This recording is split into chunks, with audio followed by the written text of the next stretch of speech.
বঞ্চনার দিন কি এবার শেষ হলো? নয়া মন্ত্রিসভার দিনেই বরাদ্দ ঘোষণা কেন্দ্রের।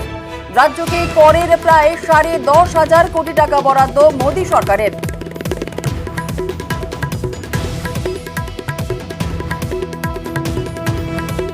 বঞ্চনার দিন কি এবার শেষ হলো? নয়া মন্ত্রিসভার দিনেই বরাদ্দ ঘোষণা কেন্দ্রের।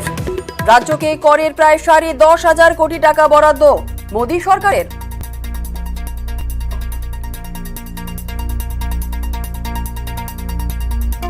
ভারতের গণতন্ত্রের জন্য সবথেকে খারাপ যে দিকটা ব্যক্তি পূজা, ব্যক্তির জন্য কাজ করা, সেইটাই করতে গিয়েছিল।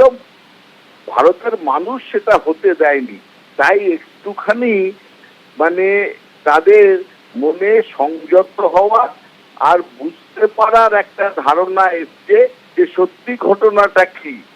তাই জন্য তাড়াহুড়ো করে তারা এমন কিছু করতে চাইছে যে জনগণকে বলা যে আমরা অত খারাপ নই যতখানি মনে করছো, সেটা মোদি বলার চেষ্টা করছেন। নতুন মন্ত্রিসভায় মন্ত্রী পুরনো, কিচেন ক্যাবিনেট একই রাখলেন মোদী। 3বারের জন্য প্রধানমন্ত্রী হলেন নরেন্দ্র মোদী। এনডিএ সরকার গড়লেও প্রধান মুখ হলেন নরেন্দ্র মোদী। আর বলা হচ্ছে যে মোদী 3.0।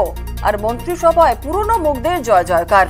রাজনাথ সিং, অমিত শাহ, নির্মলা সীতারামন প্রথম থেকে কিচেন ক্যাবিনেটে।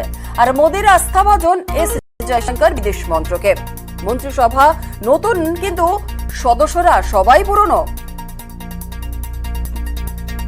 মোদীর মন্ত্রিসভায় বিজেপির হেভি ওয়েটরা। কেন্দ্রীয় স্বাস্থ্যমন্ত্রী হলেন জেপি নাড্ডা। শিবরাজের হাতে কৃষি এবং পঞ্চায়েত। খাদ্যমন্ত্রী হলেন প্রহ্লাদ যোশী। মনোহর লাল খট্টর নগর উন্নয়ন এবং বিদ্যুৎ মন্ত্রী।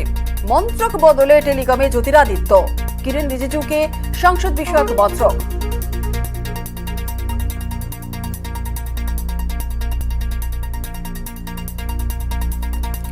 মোদীর কারিশমাতেই শরিকরা বসে। একক সংখ্যাগরিষ্ঠতা না পেলেও শরিকদের কাছে মাথা নত নয়।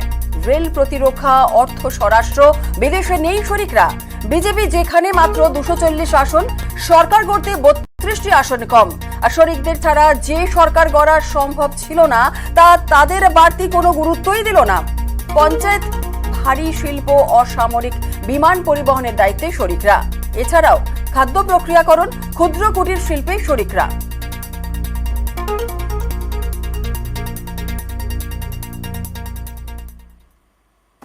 গতবার 4, এবার 2। বাংলা থেকে এবার 2জন কেন্দ্রীয় মন্ত্রী। দুজনেই প্রতিমন্ত্রী, একজন সুকান্ত মজুমদার আর আরেকজন শান্তনু ঠাকুর। এই নিয়ে কি বলছে বালুরঘাট এবং বনগা, শোনাবো। আই শ্রী শান্তনু ঠাকুর, আই সুকান্ত মজুমদার। 19 বঙ্গে বিজেপি একলাফে 2 থেকে 18 হয়। মোদীর মন্ত্রিসভায় জায়গা পান 4 সাংসদ। এবার রাজ্যে বিজেপি ধরাশায়ী।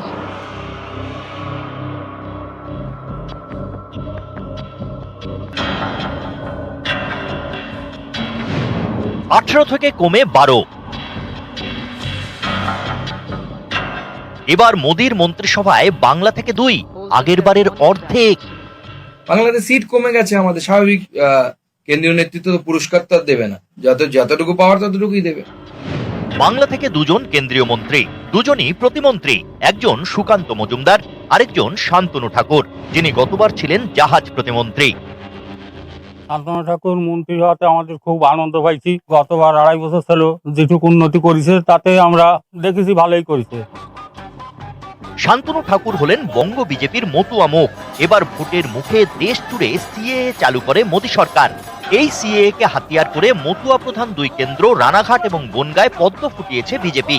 এরপরেও মতুয়াদের একাংশ প্রশ্ন তুলছে, নাগরিকত্ব শান্তনু ঠাকুর কি দেবে? নাগরিকত্ব আমরা নিজেরা সবাই নাগরিক, আমরা ভোট দিই, আমাদের আধার কার্ড আছে, আমাদের সমস্ত কার্ড আছে। আবার নাগরিকত্ব দেওয়ার কি আছে? নাগরিকত্ব তো ভাওতা। আমরা যদি নাগরিক নাই হই, তাহলে আমাদের ভোটে শান্তনু মন্ত্রী হয়েছে, তাহলে শান্তনু তো মন্ত্রীই থাকবে না।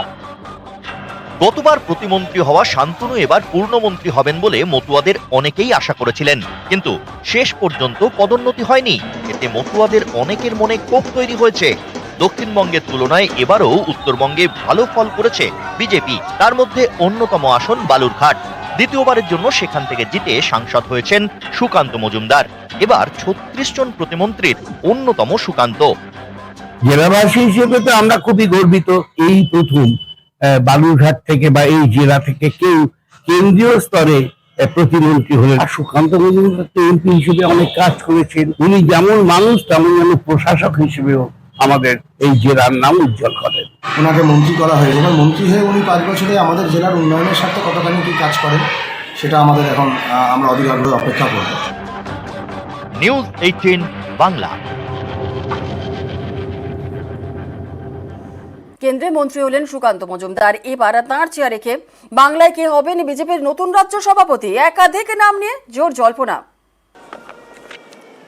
I, Shukanta Majumdar, do swear in the name of God. Sukanta Majumdar হলেন কেন্দ্রীয় মন্ত্রী, শিক্ষা প্রতিমন্ত্রী। তাহলে তার জায়গায় এবার বিজেপি পাবে নতুন রাজ্য সভাপতি, কারণ বিজেপির নীতি এক ব্যক্তি এক আসন। কে বসবেন সুকান্তর চেয়ারে? বাংলার দায়িত্ব কার হাতে ছাড়বে বিজেপি নেতৃত্ব? একাধিক নাম ঘিরে জোর জল্পনা।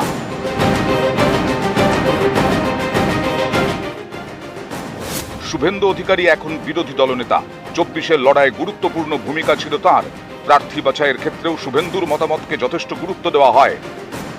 এবার ভোটে বঙ্গে ধরাশায়ী হয়েছে বিজেপি। 18 থেকে কমে হয়েছে 12। এরপরেও বিজেপির একাংশ চায় রাজ্য সভাপতি করা হোক শুভেন্দু অধিকারীকে। কিন্তু আরএসএস কি রাজি হবে? দিলীপ ঘোষের নাম ঘিরেও জোর জল্পনা।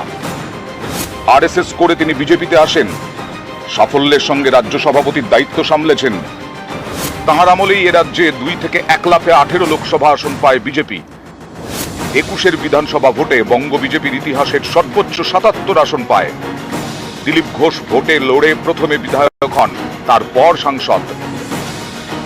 কিন্তু এবার তিনি ভোটে হেরে গেছেন। এখন তিনি বিজেপির কোনো সাংগঠনিক পদেও নেই।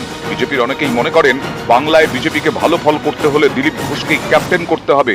কিন্তু এবার বঙ্গে বিজেপির ভরাডুবির পর বারবার তিনি দলের বিরুদ্ধে মুখ খুলেছেন, নিশানা করেছেন নেতৃত্বকে। আপনার নেতৃত্বে 18টা সিট পেয়েছিল, কিন্তু এবার দেখা গেল 12টায় নেমে এসছে। দলে কি অনেকটাই খামতি মনে করছেন? খামতি তো হয়েছে, রেজাল্টটাই সব শেষ। সেটা কেন হয়েছে এবার ভাবতে হবে সবাইকে। এই সব মন্তব্য কি দিলীপের বিরুদ্ধে যেতে পারে, নাকি দিলীপেই ফের আস্থা দেখাবে বিজেপি শীর্ষ নেতৃত্ব? এ নিয়ে এখন জোর জল্পনা। শুভেন্দু দিলীপের পাশাপাশি নাম উঠে আসছে দেবশ্রী চৌধুরীর, কারণ তিনি সংঘ ঘনিষ্ঠ নেতা এবং মহিলা মুখ। এক ব্যক্তি এক পদ ফর্মুলা এবার বিজেপিকে সর্বভারতীয় সভাপতিও বাঁচতে হবে, কারণ জেপি নাড্ডাকে করা হয়েছে কেন্দ্রীয় মন্ত্রী। তার জায়গায় কার হাতে তুলে দেওয়া হবে ব্যাটন? এক্ষেত্রে বিভিন্ন নাম ঘিরে জোর জল্পনা। যেমন বিজেপির সর্বভারতীয় সাধারণ সম্পাদক BL সন্তোষ, দেবেন্দ্র ফডনভিস, অনুরাগ ঠাকুর, স্মৃতি ইরানি। এছাড়াও বেশ কিছু নাম উঠে আসছে। সব নাম ঘিরেই চলছে জল্পনা। নিউজ 18 বাংলা।